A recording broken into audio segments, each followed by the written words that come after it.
What's up, you disappointment? Are you fucking kidding me, Sakurai? Oh my god! What were you thinking? What were you actually on when making this? Like, what are you... Alright, as most Smash fans probably know by now, the 5th character has been released. To most Smash fans, fucking pissed. But this time it's actually justified. Wanna know why? Got another fucking Fire Emblem character, that's why. I guess Nintendo and Sakurai didn't get the memo that people are sick of Fire Emblem characters. So Byleth? I don't give a fuck, I really do not care. From Fire Emblem Three Houses is now a character in Smash, and it's the 5th character of what otherwise was an awesome DLC pack with the most flaccid ending I have seen in any sort of pack. It's like getting a Magikarp at the end of a Pokemon card pack.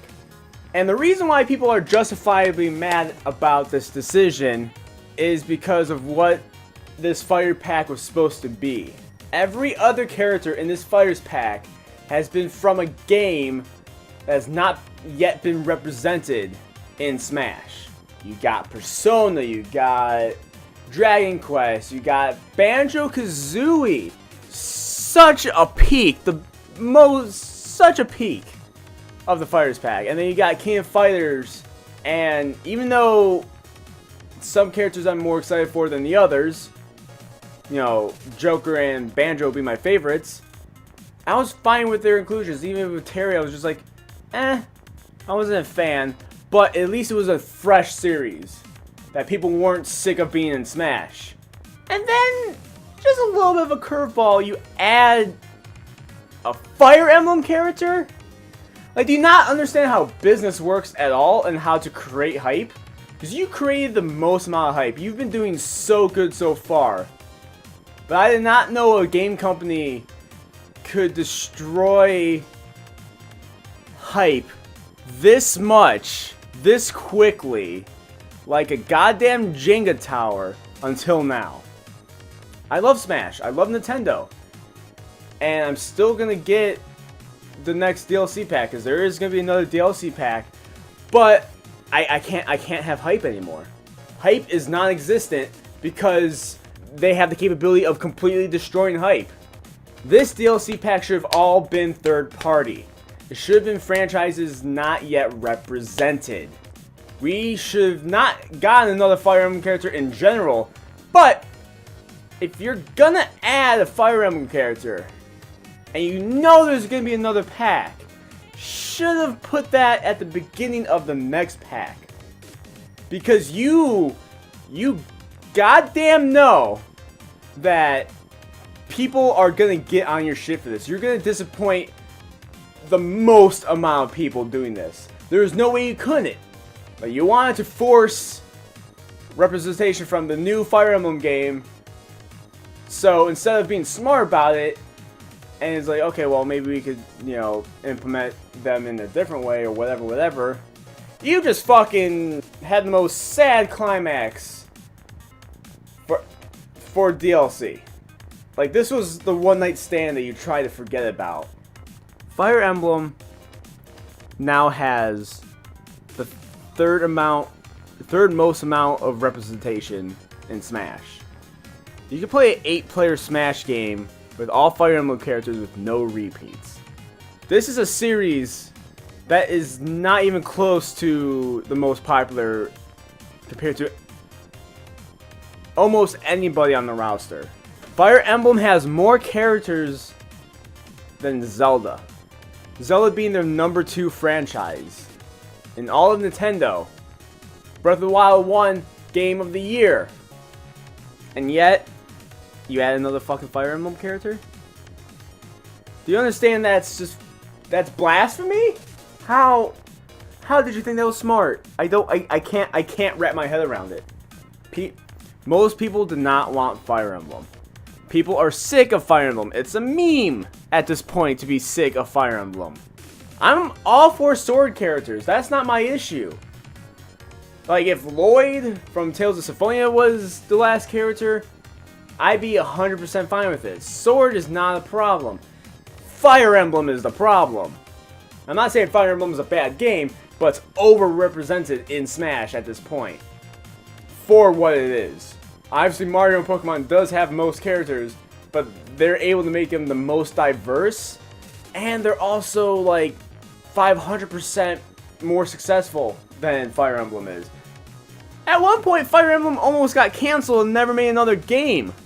And you think that a series like that is worth this many fucking characters? I'm just legit mad. I'm salty. I have an insane amount of salt. I am a McDonald's fry right now. All I'm saying is that it was the most flaccid ending that I could have thought of for this particular DLC pack. You were doing so good. I don't know how you I don't know how you thought this was at all in any way, shape, or form a good idea. I woke up. I woke up at a decent hour to watch this thing. And you failed me, Sakurai. You fucking failed me. Any character from a franchise not represented. I didn't care. It was not like, oh, the one character that I wanted wasn't in the game. Yeah. No. If it was Crash, if it was Sora, if it was even fucking Dante, if it was Lloyd, if it was Cuphead, which actually the costumes shown, one of them being Cuphead, is 100 times more interesting and something I care about more than the goddamn characters shown off. Anyway, any of these characters would have been such a better choice than another Fire Emblem character. You dropped the ball hard this time. And I don't get why you thought it was a good idea. On to me being pissed off at a company, as this goes. I'm gonna now be pissed off at people being pissed off at a company. Because that's how the show works. It's my show. I don't need your shit. So, Pokemon DLC came out. Well, it's got announced, not actually come out. And, I'm pretty sure most people are really okay with this. But, there has been a loud minority. And there's too many people, because apparently Nintendo fans are actually idiots. And I'm a Nintendo fan myself, so take that as you will.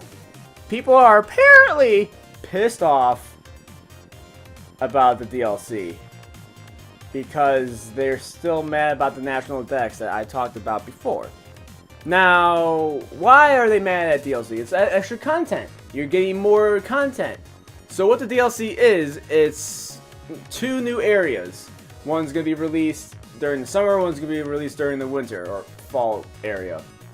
And the areas represent kind of the season in that area. At least in the West. Which I think Japan is pretty close to our weather climate for the most part. But who cares about that? See, I'm yawning because I fucking woke up way too early. There are some people out there who don't think Sword and Shield is a complete game, even though 100% is 100% a game.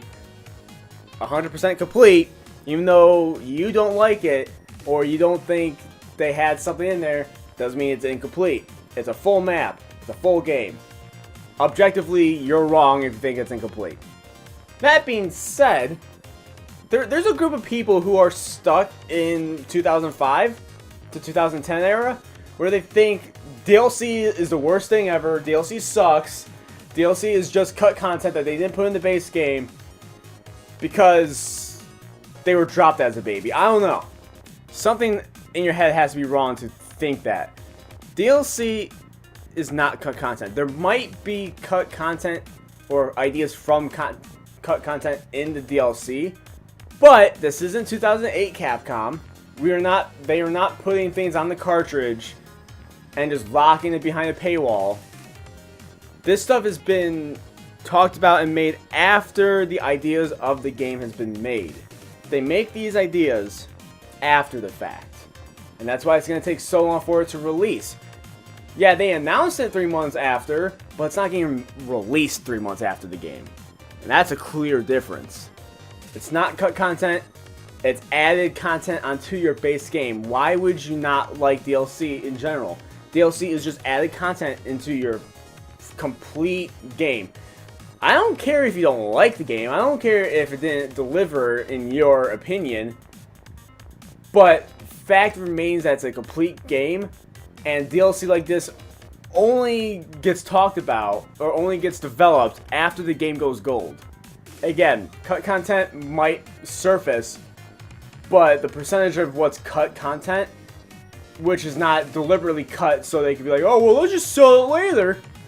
It's usually cut because it didn't fit in their idea of the base game. The percentage of that is so minuscule compared to the actual new content being made. I just don't understand why people are mad about this DLC. It's, again, there are certain Nintendo fans who are stuck in the 90s, almost. Where it's like, why can't everything just be unlockables? Which, a lot of things are unlockables, but DLC is added DLC is the yellow of the game. It's the emerald. It's the final mix, like Kingdom Hearts. The added content is just bypassing the re-releases we've had in the past. But just because you think, oh, well, they're making us pay more for more content that should have been the base game. How many different versions of Street Fighter were there? With no complaints? I'm sure if Capcom had the capability of just sending out DLC for Street Fighter 2, they totally would have. It saves a lot of money on their end, they make more money, and it's convenient for everybody. But just because now it's packaged differently, people are freaking out about it. DLC is a great thing when done correctly, and Nintendo has never done it wrong. Even with the Smash Pass and the flaccid ending, the structure of the DLC is still fantastic. And even though I'm extremely mad about the end of the Smash Pass, the Fighters Pass, they still have 4 great inclusions, so I can't dismiss that. Coffee break. So yeah, also 200 new Pokemon, or Pokemon coming back, and then some new. So they listened, and they're doing something about it. Stop bitching, ya bitch. So, last bit of news that I'm now reverting back into being mad at a company. Not mad, more like confused and disappointed. So, Final Fantasy VII Remake, Part 1, got delayed. Which just shows that Square cannot keep a deadline. Which is the most annoying thing about this entire thing, is just they need to learn how their deadlines work. But most companies are like that nowadays. There's so many delays. But it's delayed for 3 weeks because they said they wanted to polish the game. So my confusion, my disappointment first lies in, damn it, I'm not going to get it as soon as I want it. But then my confusion lies in, what the fuck are you going to do in 3 weeks? How much, like, unless if there was like a game-breaking bug that you found and it's like, oh shit, we need to hold off on gold just for a few weeks. Which I doubt is the case, but how much polish can you do in 3 weeks that deserves a delay and making people mad? Like, most people are mostly understanding, but they are still probably in some way, shape, or form annoyed that, oh, the release date I was getting hyped and excited for is not the release date anymore. Like, I get it, delays happen, but I don't think 3 weeks is enough to do, like, it's just gonna be enough that a small update is probably would fix. I understand you want the game to be the best it possibly can be at launch, but again, I don't understand. 3 weeks, like, I can't, like, I guess you do have an entire team, but I still don't, like, I don't know how good 3 weeks is gonna do. I mean, I wouldn't want to delay it anymore. but I'd also prefer it to not be delayed at all. I'm just wondering what could have happened to make this delay, because it was so close. It was so close. And if another delay happens, then we're gonna have some word square. But at least the DLC for Kingdom Hearts is coming out next week, so there's that. So rejoice in that, so then play that and then still wait like a couple months until Final Fantasy VII. Play Animal Crossing in the meantime. And then play Final Fantasy VII while you're playing Animal Crossing at the same time, because that game takes a lot of your attention away. Anyway, so yeah, I know I was salty in this episode, but I think I'm salty every episode. I'm just a salty dude who tries to create comedy out of salt. Like the story Joey told in the most recent Modern Warfare video, so you should watch that. Shameless plug. So, if you like this episode, thumbs up if you want to see more from us, subscribe, and if you want to give me money, I do have a Patreon, and also I have a Twitch and all that stuff, so links are down below, and until next time, bye.